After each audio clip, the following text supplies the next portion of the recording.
You know what I didn't do? Now that we're live? Upload the open?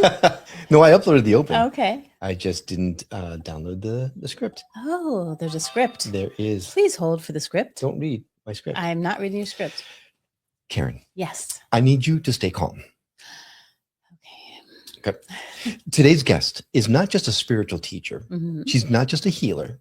She's not just a filmmaker. Oh. She is an Arcturian Ambassador. And before you ask, yes, that's galactic, as in not from around here. Tonight, we're talking to Viviane Chauvet, someone who doesn't just talk about awakening, she activates it in real time. Wow. This is a live conversation. This could be our moment. This maybe. Folks, if you haven't noticed by now, this is a live conversation, which means anything can happen, including audience questions, spontaneous transmissions, possibly a few people questioning their entire understanding of reality, or even misplacing of my intro script. So if you've ever wondered whether humanity is actually in contact with higher intelligences, or if your DNA might be doing more than just what you've been told, or if I'm just tired lately is actually code for something is upgrading. Oh. You're going to want to stay with us because this is not a normal episode. This is the Skeptic Metaphysicians. My name is Will. And I'm Karen. And unlike Mulder and Scully, we both want to believe. So we've embarked on a journey of discovery. We've talked to people deeply entrenched in the spiritual and metaphysical world. We've thrown ourselves into weird and wonderful experiences. I even joined a coven of witches. And wait, you joined a coven? Yep, all in the interest of finding something. Anything. That will prove that there's something beyond this physical, three-dimensional world we all live in. This is the Skeptic Metaphysicians.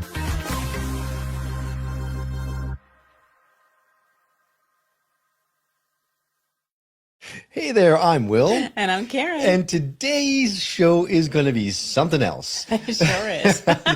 Joining us tonight is Viviane Chauvet. Viviane's work sits at the intersection of consciousness, multidimensional healing, and human evolution.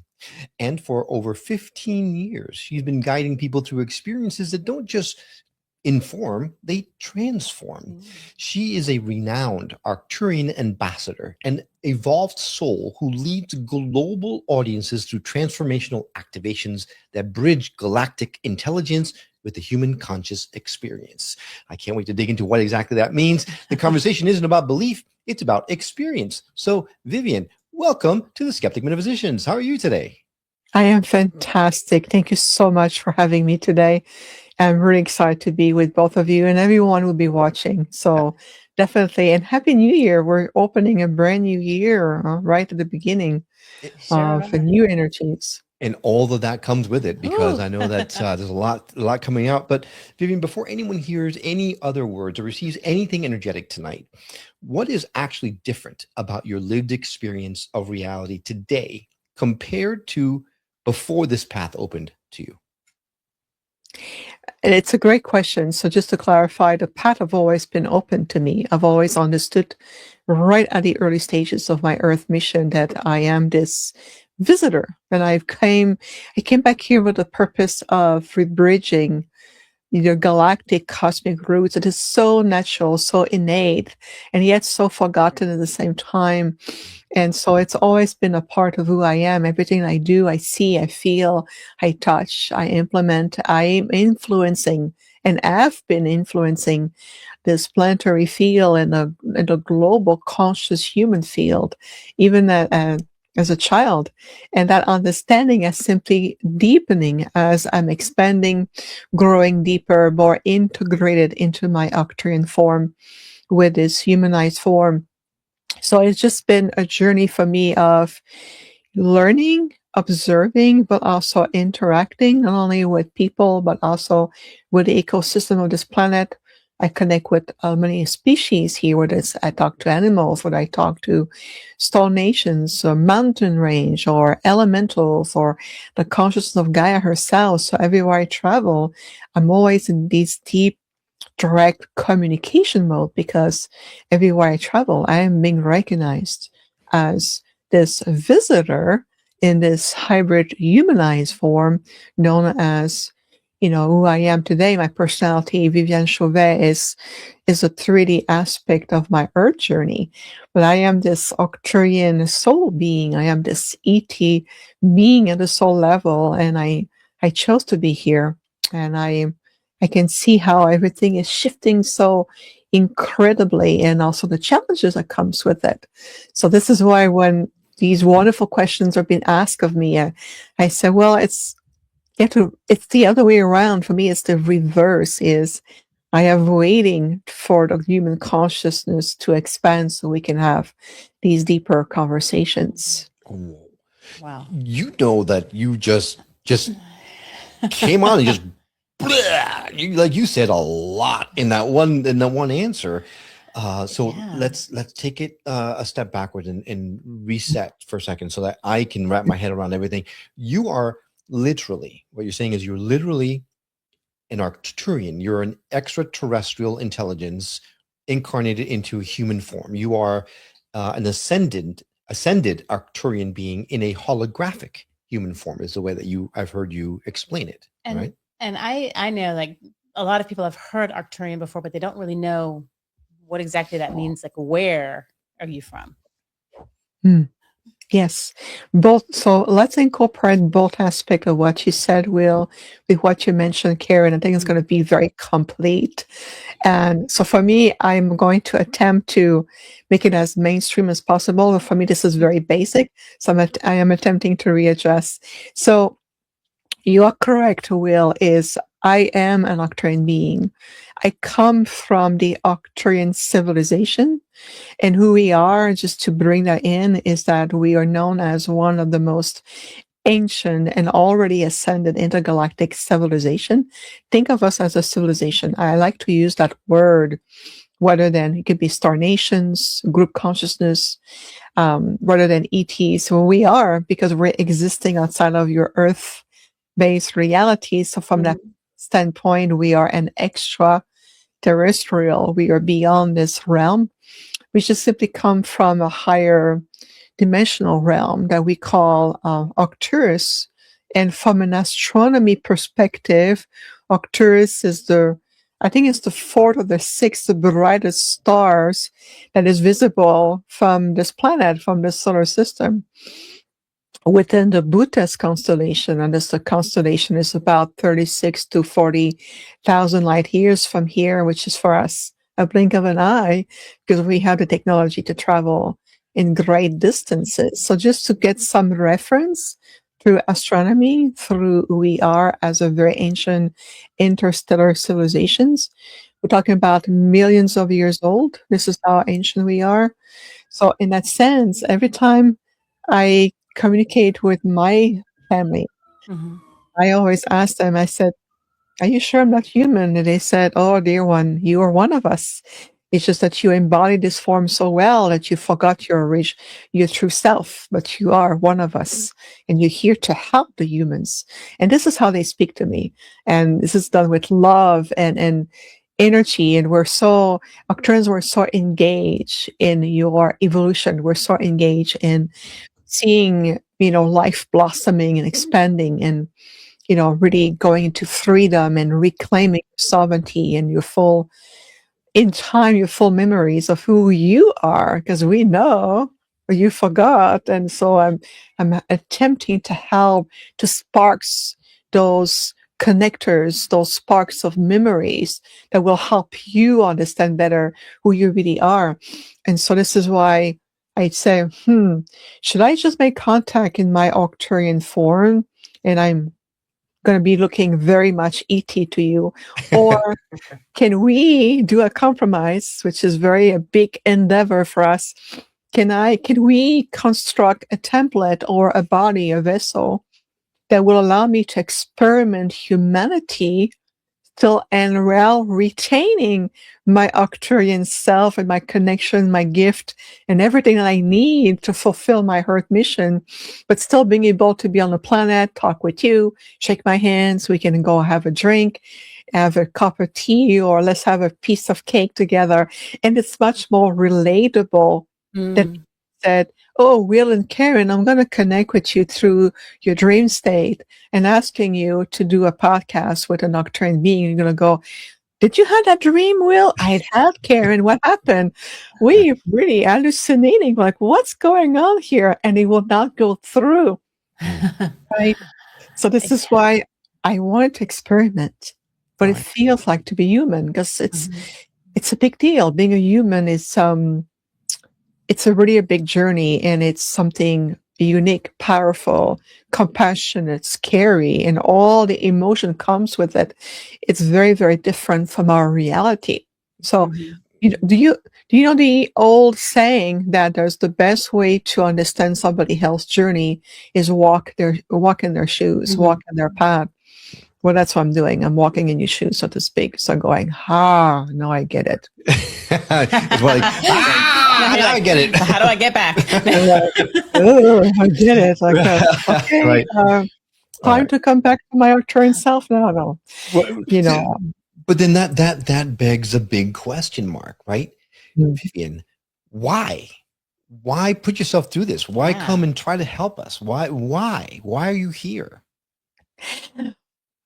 Well, the short answer is you're worth it, and your galactic royalties and human beings are playing a huge, important role within the multiverses. It's just that overall humanity as a species, you've been programmed to believe that you're insignificant and, you make mistake. It's okay. It's human. I never like this expression. I think it's irrelevant to the journey. We have to make mistake to learn. It's part of the soul experience. A feel that humanity has been repressed beyond its true concept. And so we're here to remind you about what we see. We're here to remind you that we've had a very, very long relationship, but it simply has been, let's say, pushed in the background of your subconscious field. And whether it's a time of Atlantis, Lemuria, ancient Egypt, there's always been intergalactic connections. This is the most natural thing in the world. But right now, we're starting to find our way with each other. We're starting to find a path to each other and start to reconnect. And again, the best way to do it is here. And besides, I must say, Will and Karen, by being here, it also helps me with my soul evolution. Even though I come from a place or a civilization that is we've already ascended. We don't need to reascend again. We've already done that. But it helps me to understand, what does it feel like to be a compassionate? We do have compassion, but it's very much outside of your human understanding. How does it feel to be compassionate, to be empathic, to be able to relate to each other? What does it feel like to cry with each other? What it feels like to feel like we're remembering together, and all of this. And there's a lot of gifts, a lot of exchange. I can assure you there's a lot of exchange. And plus, let me add this layer because it's going to be important. As an ambassador, my role is to be a point of liaison between the Earth and humanity. But also, there's many star seed on the planet. There's a lot of ancient beings on the planet here, also reincarnated as humans. So I'm a point of liaison between all the diversity of life here and the many other diversity of life in the galactic communities. So I also speak on behalf of humanity. I will tell the other council or the alliances or the other group consciousness or the other star nations, hey, you think that this is what they need, but let me tell you, because I know I'm on the planet too, an aspect of me is, not all of me, but an aspect of me. And I can understand that if we want to really help them, we would need to approach it this way. If we go too direct, it's not going to work out. And they go, it feels illogical. Allow me to explain that to you. So I'm diluting in a way that is fun and conversational and joyful, but it really is. I'm this point of contact, and I'm educating, so to speak, other star nations, other beings that you have no memory of, to understand what it feels like to be on this planet at this point of time and the challenges we go through. and the joy we go through and the expansion we go through, and what would be the best approach to communicate with you. And so there's a lot of functionality in terms of the why I am here. If that makes sense. Sure. Yeah. Just listening to what you're saying, you touched. I have so many questions, and I don't even know where to start. Well, we've only got a couple of minutes left. I know. So there's one that I thought, and it's like you pulled it out of my head and sort of, touched on it a little bit, because you think about beings from other dimensions, other planets, and you think about the science and the tech, but you don't really think about the emotions. And you talk about coming here and that will help also your soul evolution. What are the differences that you've noticed between the way we experience emotions here and the way you experience emotions? Like, I just imagine it's just love. I know a boat like that. Love boat. I was about to. It has begun. Burst into song here. But. No, but I want to know, like, what kind of emotions? Like, is what we have here like a tenth of how you feel, or I don't even know how to properly ask the question, but I think you know what I'm getting at. Oh, completely. It's a great question. It's a fantastic question. So this is why it's part of my ambassadorial role, is the way we experience emotion here within like what I lovingly call the human field. It's human emotions, it's human emotion to feel joy, fear, to feel, sad, or to feel elated, or to feel love, to feel compassionate when we see an animal in help, or a child, or we want to help an elderly person, all these emotions. The thing about human beings is that the capacity for such a large diversity of emotions, it makes you actually your greatest strength, but it's also your greatest challenge. Because how do you reconcile, right? We understand that. Oh, yeah. Okay. So how do you reconcile? How do you step into the mastery of harvesting the best of your emotion with your higher mental faculties and being able to become so prophetic, conscious co-creator? And that's part of the learning here. But if you talk about the same concept outside of humanity to a group of beings, let's say it comes from beyond Andromeda, for example, or come from Alpha Centauri, or come from, another places in the multiverse, or even in different interdimensional space, that concept of human emotion doesn't exist. We can't relate to that. It is impossible to humanize everybody in the universe, because every species is unique in their evolution. So us, the Arcturians that I represent, we are known for our capacity to be great diplomats and ambassador, and we oftentimes will create links, or we be point of liaison with other species. So we understand the human emotions according to the way you experience it, and being able to explain that to another being that has no frame of reference for what an emotion is. It's like telling you, if I tell you how we live as an Arcturian, you will go like, wait a second. How can we relate to that? Because you will attempt to think as a human and put your perspective within your frame of reality. And of course, now I'm super curious about how you live. Of course. But you see what I mean in terms of answering your question, Karen. So this is why that by experiencing emotion firsthand, you're going to say, okay, let me allow you to explain to another species that they may have a sense of empathic energy, but a whole different spectrum. Wow. And how can we create a bridge of more universal communication so we can understand each other? All right. Yeah. So everyone in this space talks about the 5D. Is that where you're from? Is you in the 5D, or you're well beyond the 5D? Great question too. We're beyond the fifth dimensional frequency. So all these are frequency shift, and each shift of frequency will allow you to expand and evolve through that dimensional frequency.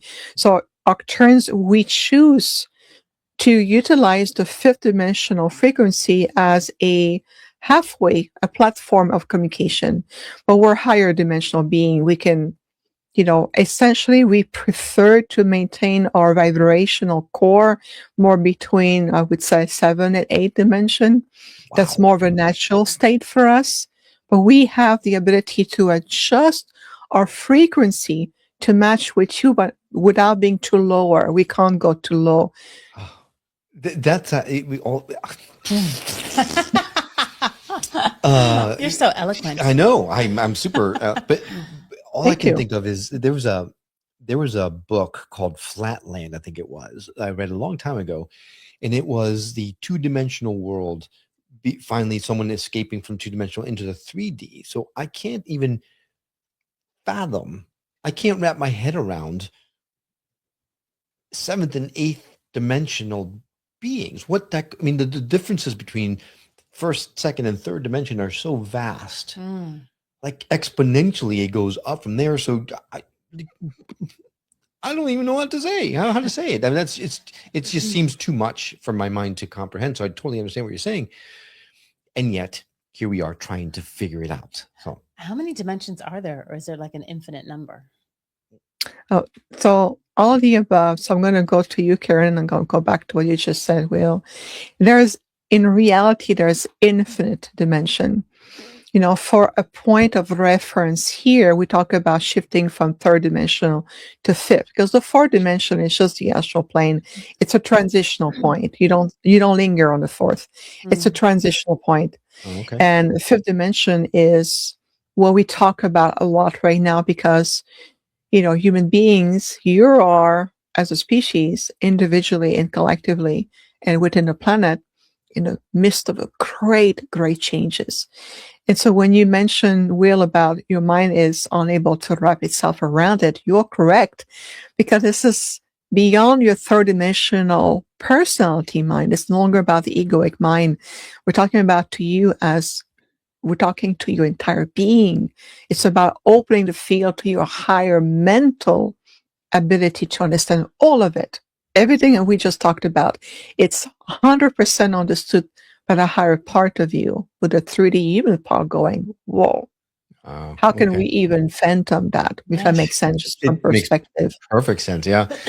Well, as I mentioned, we do have, we're going out live, and we do have Deborah Lamb seems to know you from your meditations, and she says that you lead the most awesome meditations, and wanted to thank you. So I wanted to put that up there, so that you have many people that are really appreciating what you're trying to do here. So not only us on the show, but humanity as a whole, I can't help but say thank you for what you're doing. I don't know why you're doing it, but for the love of God, thank you for doing it, because we need a lot of help. And it sounds exhausting. How many of you are here? I mean, is it like a few or like millions? Well, it's a great question. Yeah, it's a beautiful question. I want to say thank you to Deborah first for your wonderful comment, and thank you for really following our guided meditations. They're completely free, and every month we always offer a new one to really help and support. They're beautiful tools. So I'm grateful for Deborah and others who are, participating to our live meditation and watching the replays. Of course, they're free. How many of us they are? Well, there are many starseed representing a great and many intergalactic civilizations. And there are Syrians, there are Pleiadians, there are Andromedans, Venusian. I mean, there are so many ancient souls coming who have returned to different times as humans, and they come through the burning canal and they go born as humans, but at the soul level, they're representing the frequency of their, galactic star families. And so there are many on the planet in that sense. From an Arcturian civilization perspective, we are rather rare birds, because the thing about, we talked about dimensions earlier, right? And Arcturians is that we vibrate very, very fast, and our frequency is super high. So even for the soul, or an aspect of the soul, to come back to the planet and re-enter the third, even the fourth dimension and going to the birthing canal and all of this, it's extremely traumatic for us. And it's very for us too. Oh, I know. Believe me. And so there are a few Arcturian real star seed on the planet physically, but we're not that many. You will find more Syrians are more adapted to life here on the planet, even though they have their own challenges. But Syrians are overall more adapted. Pleiadian, you will find those from Orion. You will find, different places where some are more adapted to life here, and others it's very foreign, and they have a hard time adjusting to the body or linear time. Like, wow, what is that? And different form of living here. So what we do from an Arcturian perspective is we have more a multi to the point of contact, where we work with different people or light worker, spiritual teachers, channeler throughout the world, and we bring an aspect, a fragment of our teaching, knowledge, guidance that will pertain to the soul blueprint of that person. So we prefer to work that way. It's more direct than sending our people in physical incarnation, because it's quite challenging to be here, as we know. Right. But at the same time, Gaia, this beautiful blue pearl, as we call the planet, is quite exquisite, in terms of nature and energy and diversity of life here. It's just incredible. Yeah. And if you came here in person, you'd have to deal with all the, attacks and the missiles and all the panic because people are freaking out that you're here and that kind of stuff. So I totally get why you're here in this form. Makes perfect sense. I mean? I watch War of the Worlds. I know exactly what I'm talking about. But it's amazing to hear someone say 3D, it's hard to wrap your mind around. Yeah. When they're talking about 8D, I'm like, whoa. Yeah, very, very true. So many questions. You are here to help us to awaken. For those the people that listen to the show are very open-minded, but some of them can be a little cautious about how they take in some of this information. So before anyone gets too far down the path, in your estimation, what do Arcturians feel is spiritual awakening? What are we trying to achieve? Oh, that's a good question. Thank you. Every once in a while, I have one. Every once in a while. Yeah. I think that once in a while it's more often than it seems. Observation here. From a practical perspective, I would say the first thing, part of the first steps, it's helping you to release yourself from the control of your 3D logic mind. I know that the logic mind, think of it this way, the logic mind is like a manufacturer-based GPS or navigational system that came with your device. But over time, if you look at a cell phone, for example, there will be so many different versions of that same GPS that will have updates on you, maps, street, housing, development, and that will help you to get to where you need to be without misguiding you, because it doesn't have the point of reference in this database.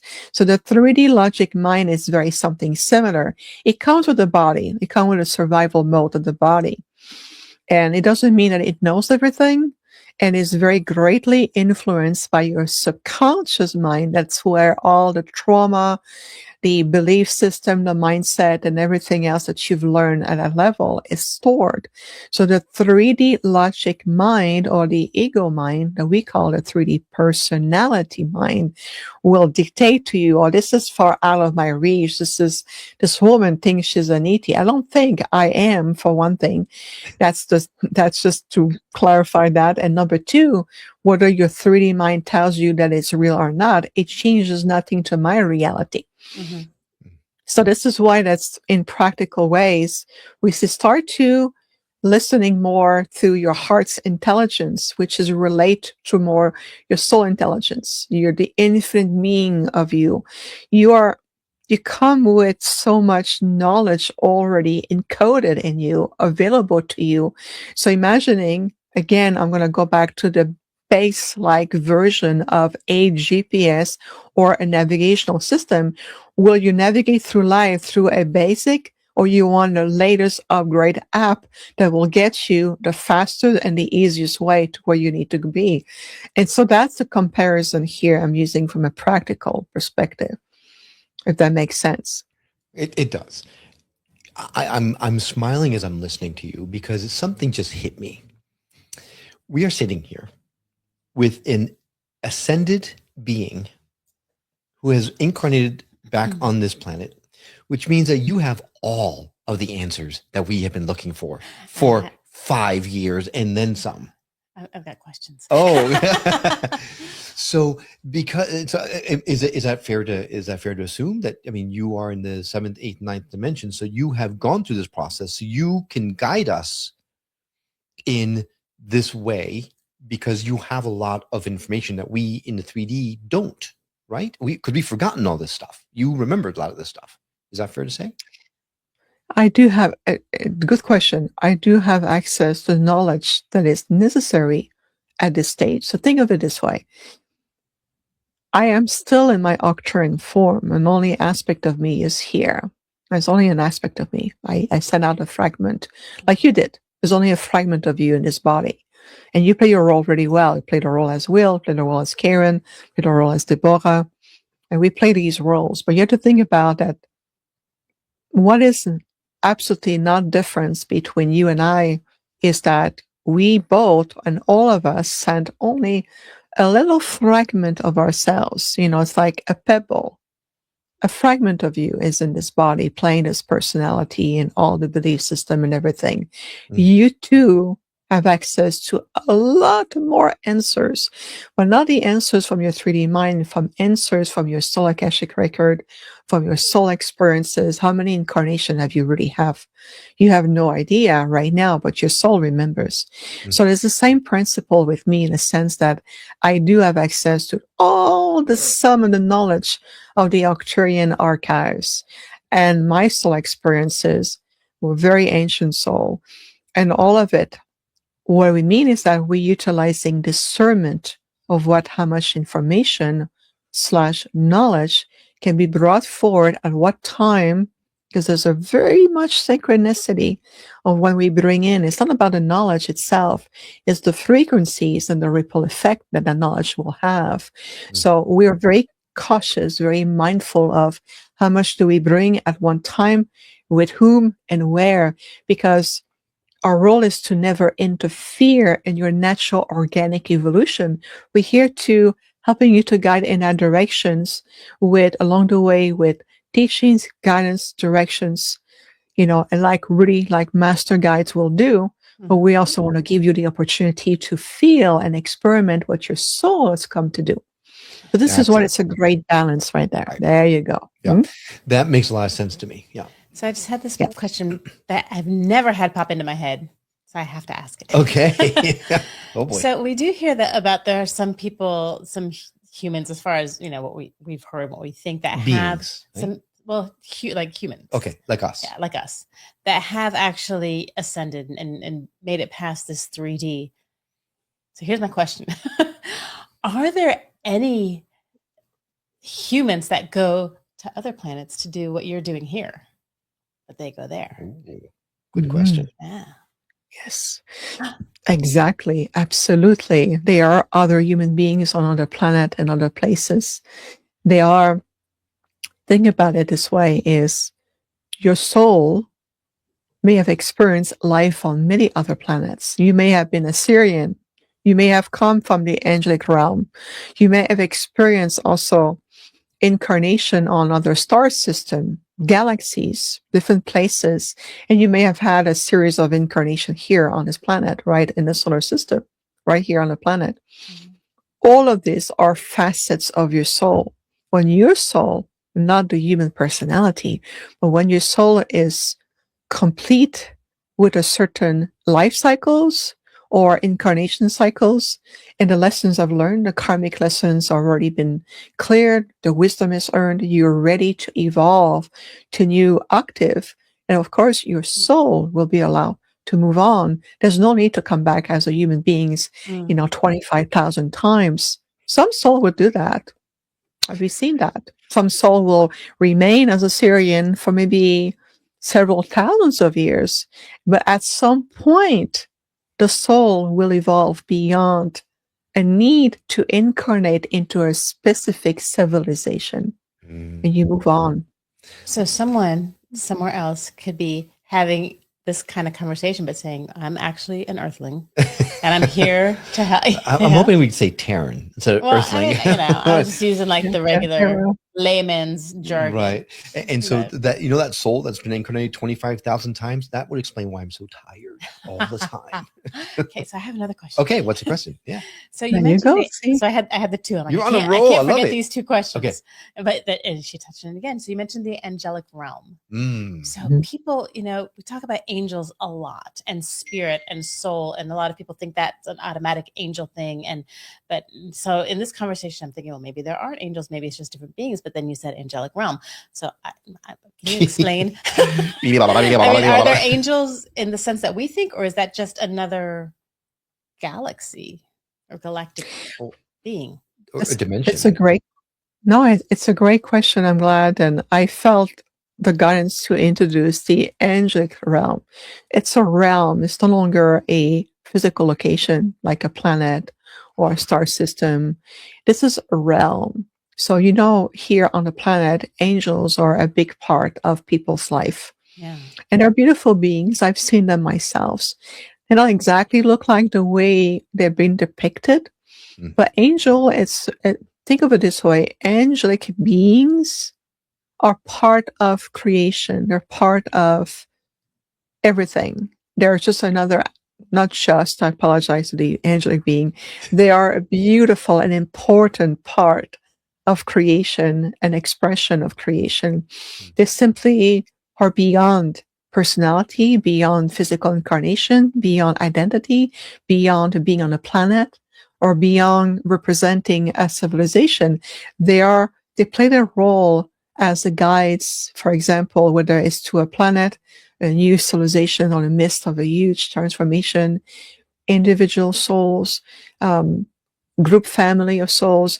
They have many, many roles. So let me share with you a first-hand experience I have had recently with an angelic being. Can I share that with you? Please, yeah, absolutely.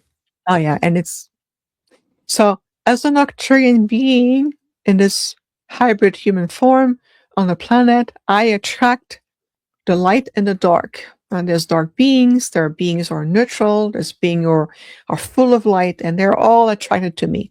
Why? That's because Arcturians were, again, great master teachers, were great diplomats, were great healers, and we attract a lot of beings. We help a lot of beings.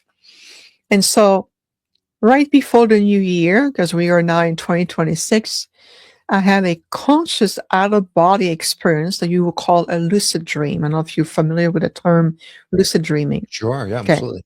Okay, we can relate to that. So I'm very aware of what's going on. I know I'm out of the body, and I have a group of, let's say, beings who've lost their ways and they feel lost and they talk, can you help us? And then I'm communicating with them. At the same time as I'm communicating with this group of beings, I also saw on my peripheral this beautiful, magnificent, milky, like milk, white light, the brightest light you can even imagine. You would think it would blind you, but it never blinds you. That's an energy. And I saw, and I turned my head, and I saw right standing next to me this beautiful presence in the form of a being. I knew that there was an intelligence behind it. There was a consciousness.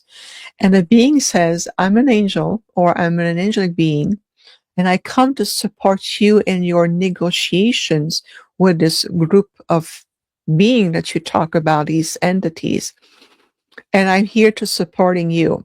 And this angelic being said to me telepathically, if you want me to take on a human form, I can. When I said it's unnecessary.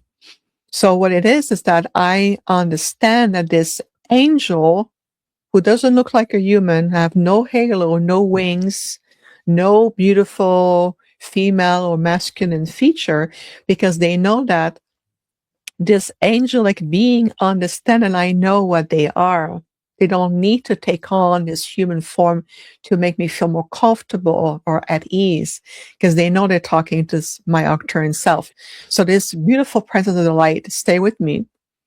And then the negotiation finished, and the angel or this presence expand the light, and I was returned to my body very safely. And I thank the angel for coming to helping me in my service in helping this group of entities so they can move on in the light and hopefully find our way back to Creator. And I was able to come back to my body safely and being able to, thank the angel, send my gratitude with love, and I fall asleep and I disconnected. The point I'm making is that I had a full-blown conscious connection with an angel, but let's say that the same situation happens to somebody else, that being of light that comes from the angelic realm may have taken on the form of, let's say, a beautiful woman with angel wings, or a beautiful man with angel wings and a halo to make them feel more comfortable. But they don't need to do that because they are pure light. Right. And they are very intelligent, very loving, and they have no opposition, no karma. They have none of that because they represent a higher spectrum of creation. And I'm always privileged when they come to me like this. Wow. I listen to a lot of podcasts, and there are podcasts out there that go on for 3 hours, 4 hours, 6 hours sometimes. And I've always said, God, how could you possibly talk to someone for that long period of time? This is one of those times where I totally understand how something can go for this long, because I could talk to you forever. But we have a lot of ground to cover. So I think we're probably going to we're going to have to bring you back on a lot, because there's a lot of questions that we have to have. I'm super curious. You have a lot of conviction. You know who you are and what you are, and you know why you're here. And I applaud that tremendously. But was there ever a time when you said to yourself, am I going nuts? Like, is this really what's happening, or am I going crazy? Did you ever find you feel you need to walk away from this life that you've chosen, or no? It's always been pure light for you?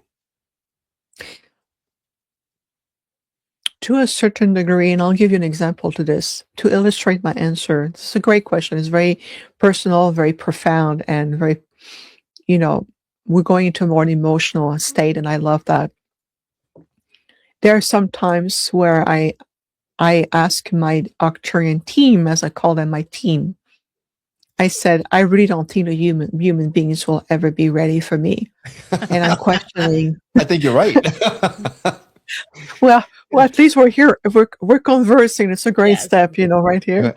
But I know there's a lot of people on the planet who are now ready, and I see that every day. But you have to think about even 10 years ago, 12 years ago, even 15 years ago, when I first started to get more public. You have to think about from a public perspective.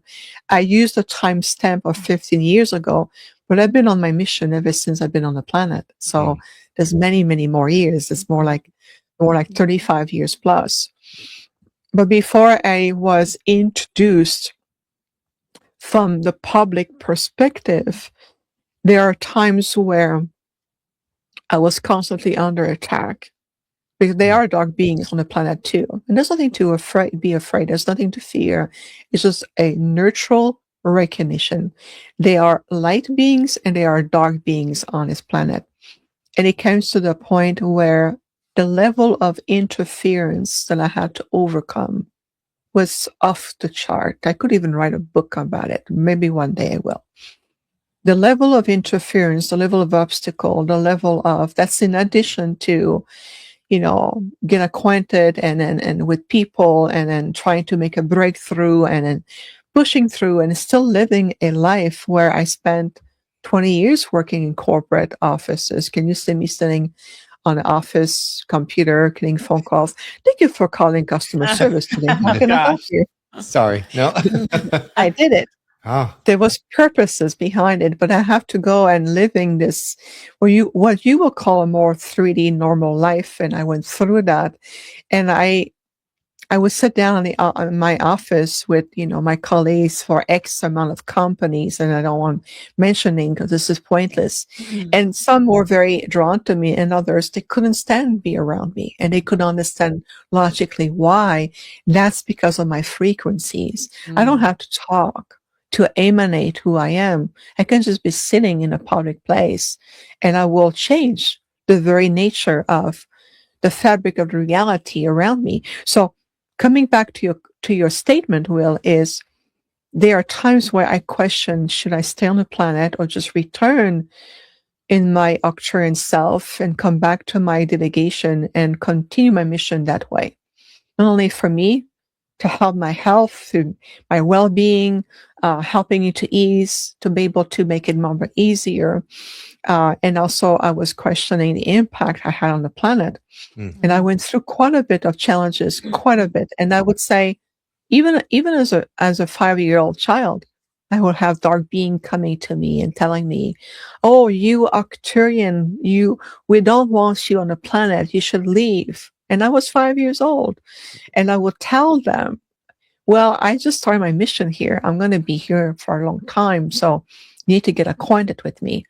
And, they would do what they did. And again, I could write a book about it. But the point I'm making is that, yes, I have re-questioned, are we approaching this the right way? Because it was very costly for me, health-wise and quality of life. And I went through a lot of isolation. It was a time when I had no friends. I was just alone a lot. And I learned to entertain myself. I've learned to take care of myself. I've learned to develop a relationship through my human self and go through all of this. So I was more out of the body communicating with, dimensional beings, angelic beings, star beings. Then I had interaction with people around me. And then I shifted over time. And there was a time where people were a lot afraid of me and they would not want to be around me.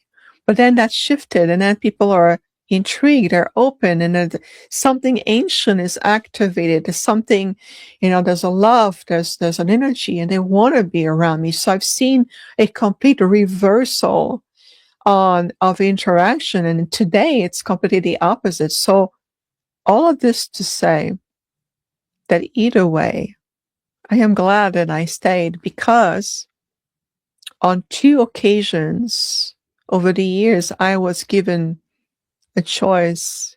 Would you want to stay, or we're going to pull you out of the planet completely?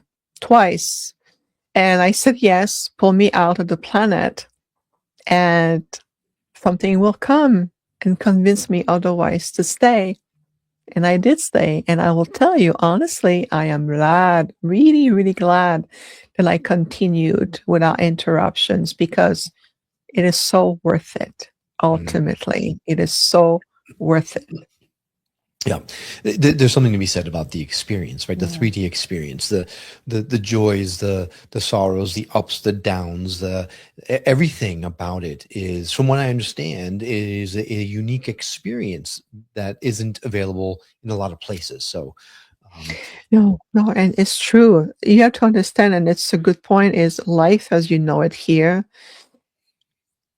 no matter how difficult or easy it becomes, which will continue to be, is this lifetime that is giving to us, your lifetime, my lifetime, everyone's lifetime, this time frame or this lifetime that's given to you has the ability to accelerate your soul evolution by leaps and bounds.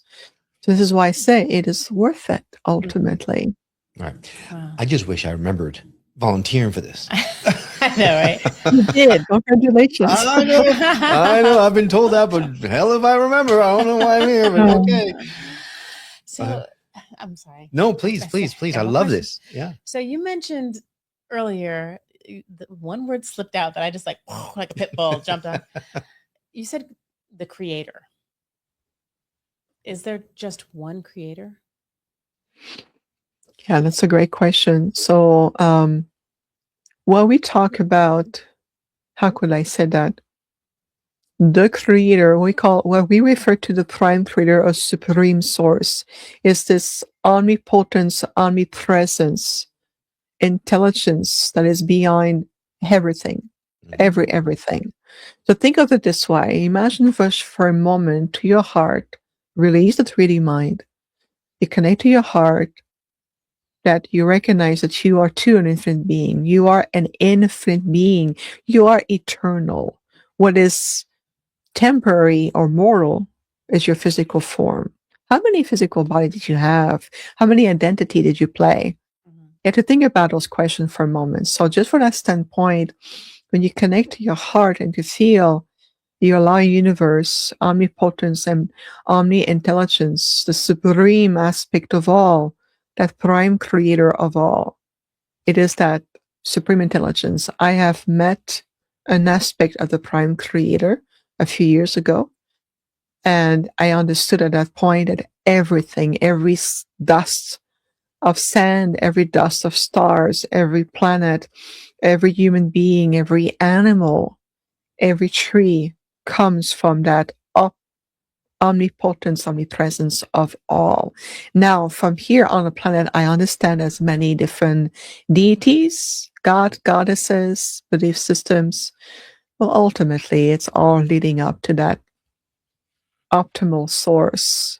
All there is. It really is. So from an Arcturian perspective, we have no religion per se, in the same sense that you perceive religion here on the planet. We are at the service of the one, meaning the creator, the prime, the supreme source of all. This is who we serve, in a sense. We understand there's different ways of looking at it here, and we respect that.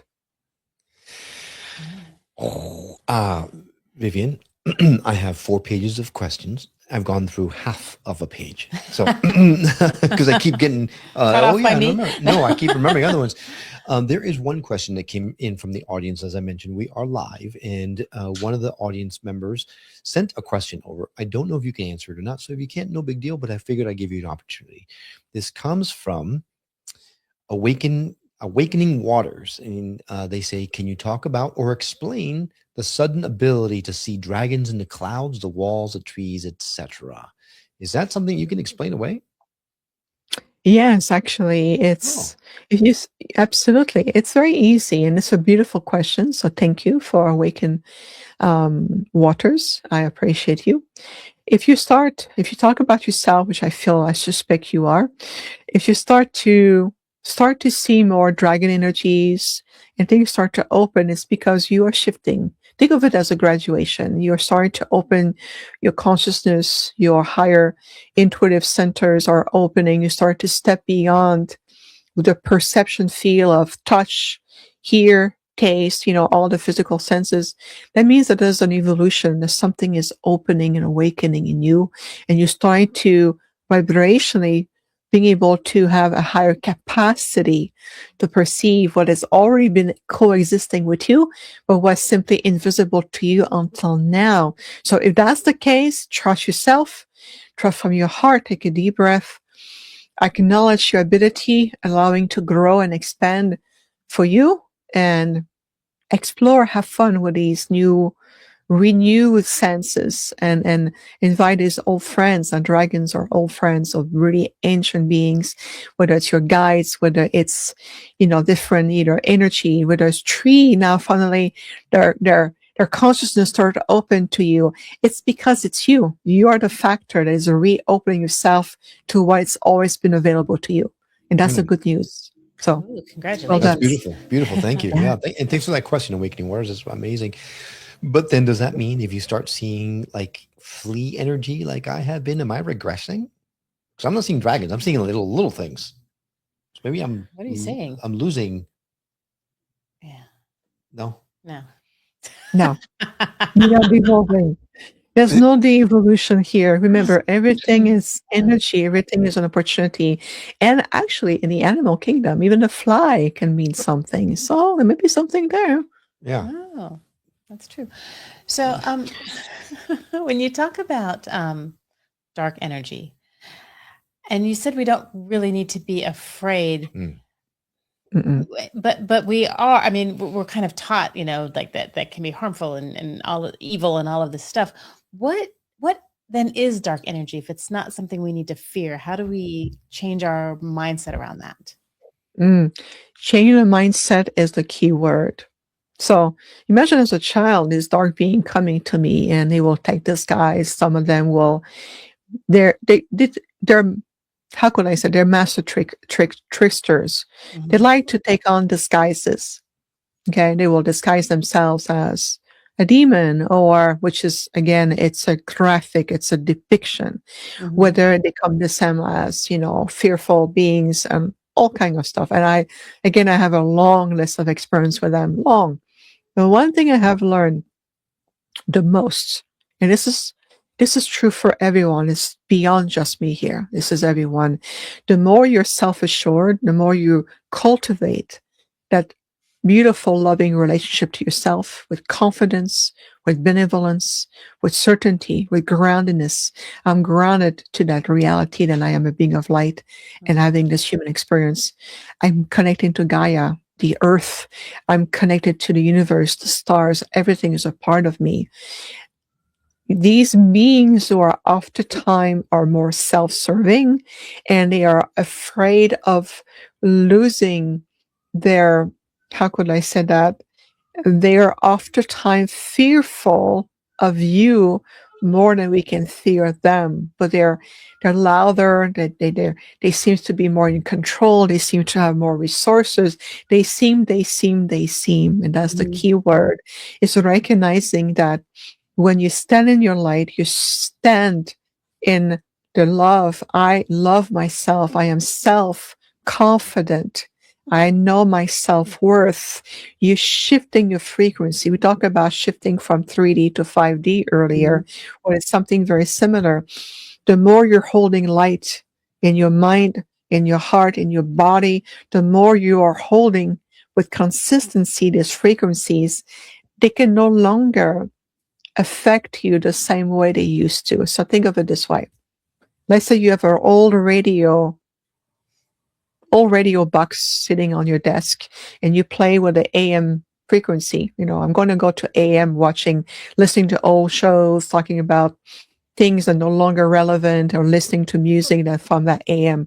If you stay on that AM level of the radio show, you will attract all the shows, the belief systems, the talk shows, the energy and the experience that belongs to that AM frequency.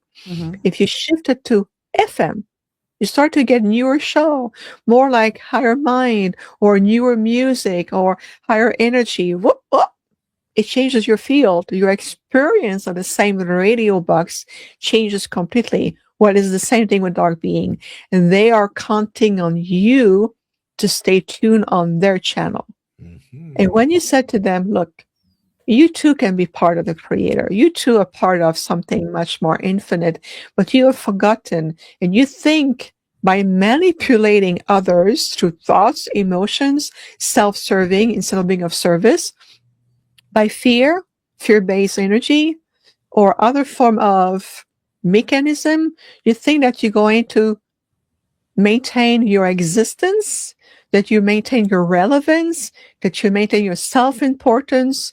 And we say there are other ways to do that. So we're helping them to reteach and redeem themselves so they can evolve beyond the trap paradigm they set up for themselves.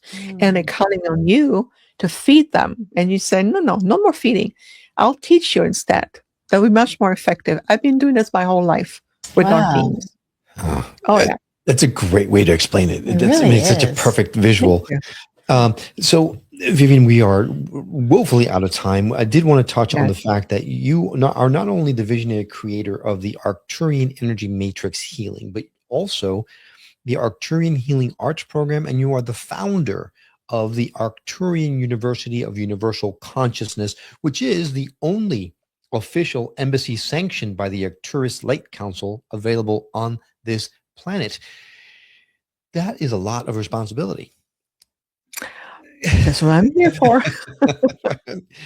Well, then, you also have a wonderful documentary called An Arcturian Experience, the movie, which can be seen right now on New Reality TV. So if you haven't had a chance to check it out, go to newrealitytv.com. You'll find in the movie section the An Arcturian Experience. It's a great film.